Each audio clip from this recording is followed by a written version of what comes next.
Hi hello నమస్తే welcome to Vihari politics. Betting యాప్లు promote చేసిన కేసులో తనపై నమోదైన కేసును కొట్టివేయాలంటూ యాంకర్ శ్యామల తెలంగాణ హైకోర్టులో క్వాష్ పిటిషన్ వేసిన సంగతి తెలిసిందే. ఈ క్రమంలో న్యాయస్థానం ఆమెను అరెస్టు చేయొద్దని పోలీసులకు ఆదేశాలు జారీ చేసింది.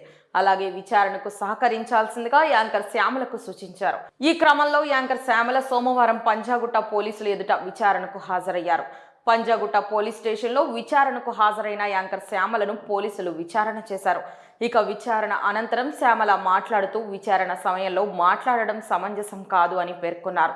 పోలీసుల విచారణకు తాను పూర్తి స్థాయిలో సహకరిస్తున్నాను అని తెలిపారు. బెట్టింగ్ యాప్స్ ద్వారా చనిపోయిన వారిని ఎవరు భర్తీ చేయలేరు. బెట్టింగ్ యాప్స్ బెట్టింగ్లకు పాల్పడడం తప్పు అని ఆమె తెలిపారు.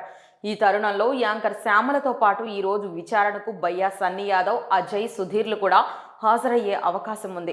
అలాగే హర్ష సాయి, ఇమ్రాన్ ఖాన్ల ఆచూకీ ఇంకా పోలీసులకు అందుబాటులోకి రాలేదని తెలుస్తోంది. వీరిరువురి కోసం గాలిస్తున్నట్టు తెలిపారు. దీంతో పాటు మియాపూర్ పోలీస్ స్టేషన్లో నమోదైన కేసులో హీరో విజయ్ దేవరకొండ, రాణా దగ్గుపాటి, ప్రకాష్ రాజ్, మంచు లక్ష్మితో పాటు పలువురు నటీమణులు సైతం ఉన్నారు. కాగా ఇప్పటికే ఆదివారం నాడు టేస్టీ తేజ, విష్ణుప్రియ, రీతూ చౌదరిని పంజాగుట్ట పోలీసులు విచారణ చేశారు.